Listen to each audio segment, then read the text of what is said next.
Maggie Young. I'm the genealogy and local history librarian. We are currently in the digital media lab at the library. So where were you born and where did you grow up? Well, I was born in Pinehurst, North Carolina. My dad was a teacher and he was teaching down there. And his family is originally from Elmira.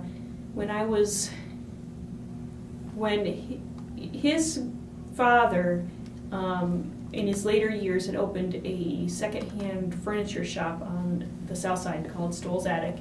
And during summers off as a teacher, my dad would come back to run the store. And so we were given the store after my grandfather passed away. And we moved here to Elmira around 1979 or 1980, so we could be near my grandmother. And my parents still live here, and I just moved back. Do you remember anything specifically when you were in Elmira, when you moved here?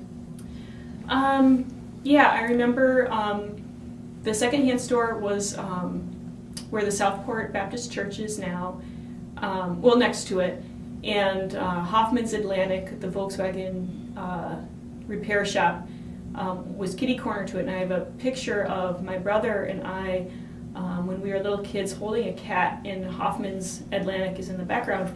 And when I had a VW, I would get my car fixed there just recently, and so I brought them the picture. And it was really neat to come back and just be part of that same neighborhood again. The other thing I remember, I don't think Eldridge Park was really going on when I was a kid, but I remember behind the Harold's building, there's a huge wooden water fountain that all the kids used to play on. We used to climb it, and it was a bunch of big wood blocks all stacked up, and we would climb that, and water shot out from it and stuff. It was really, really pretty. I remember that. So just tell me about, I guess, some things that you've seen change in Elmira since you were young and now. I think, talking with more and more people, I think Elmira ceased to be a powerhouse in the region. I mean, we still are a powerhouse in the region, but that the seeds of what happened to downtown actually started being planted, maybe even as early as the 50s. I can't prove that.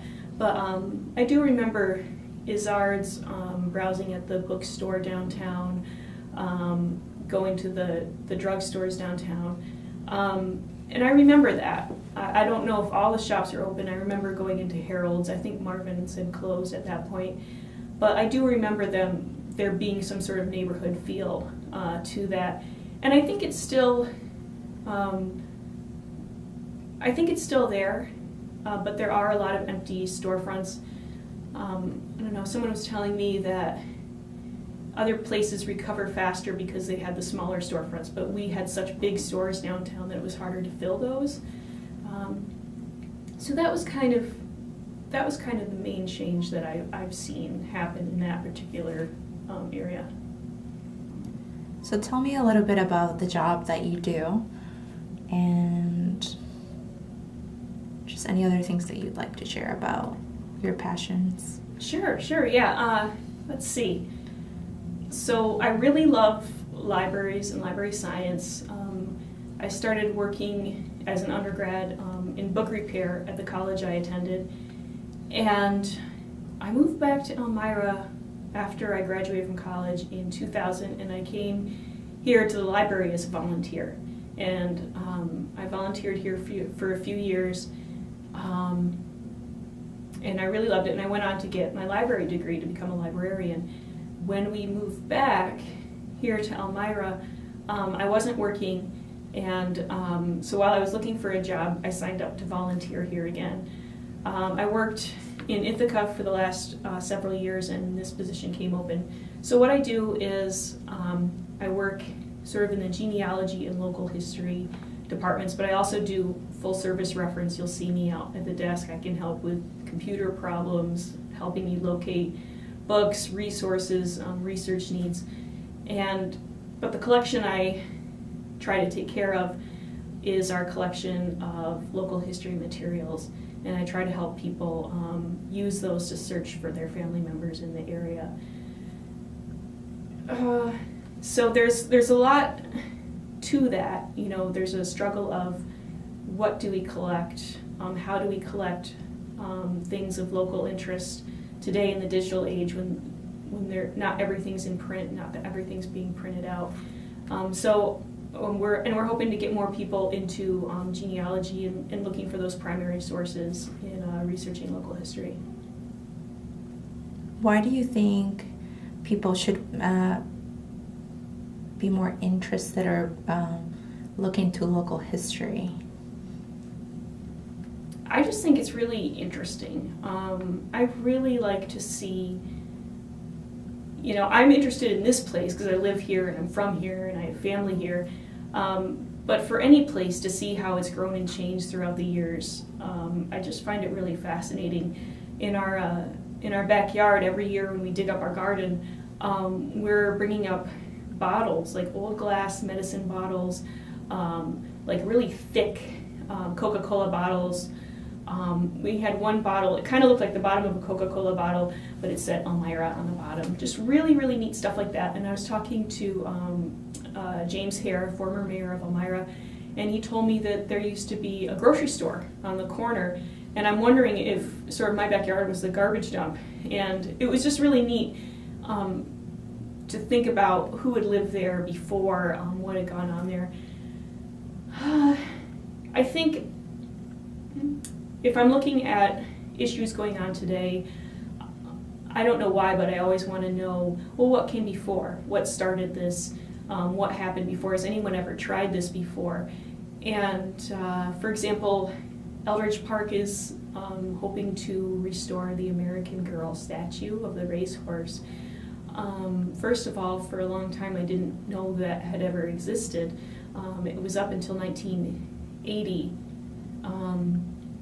So I was able to research that. I went to our indexes for the paper yesterday and was able to locate pictures and articles from the paper about the American Girl racehorse and about the statue and its demise by vandals in 1980.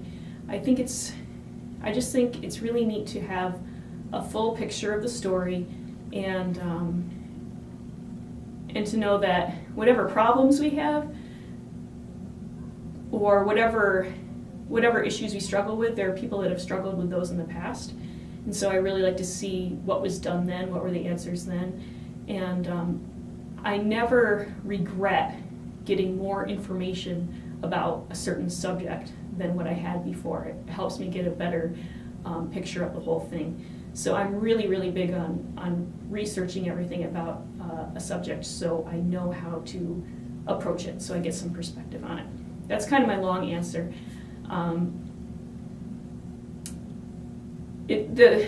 I think the family stories are important for us to know who we are and where we came from, maybe why we think the way that we do, why we do the things we do. And it's great to go to city directories and get names and addresses where they lived and where they worked, but the first things that go in a family's memory, especially when in the great immigrations into North America, the things that define people as a culture is their language and their food. The language goes first. The food often stays with us, but that's often lost. I would love to see like a new American, this is totally random, but I'd love to see a new American cookbook. If you saw what I cooked in my family, you would hardly call that American food, but I'm 100% American, but I'm getting foods from all over the world.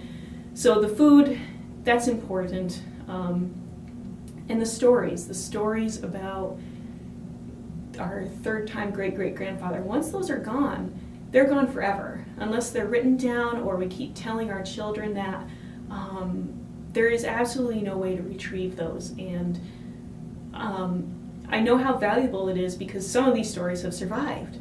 And it's such a treasure. Today I found photographs of Revolutionary War heroes. One of them was in Sullivan's campaign that came through this area. that stuff is precious to me. The other thing, one more thing on that, you can edit, is I really like local cookbooks. And you can find local cookbooks and there'll be someone's name and where they're from, and that might be your great-grandmother's recipe, you know, and just to have that link to the past, to cook something maybe that your mom or your grandmother enjoyed as a child, that's a gift that no one else could give you. So that's why local history is important. What are your hopes for the future here in Elmira? I really want to see people who live here succeed. You know, just because we don't come from a cultural mecca or, you know, someplace that's like on the 10 hippest areas to live, I don't think that really matters.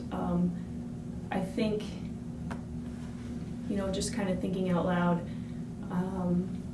there are a lot of great resources and people here to help each and every one of us succeed. So I'm just trying, you know, as best as I can here at the library, to make information available to people who want some answers or want to know how to do certain things. That's really my hope, that we've had some really great people in this town, and we still do. They're really, really smart people in our schools right now, and it's just kind of exciting to see what they go out and do. Anything else you would like to add? Thank you very much for interviewing me for Portraits of Elmira. Thank you.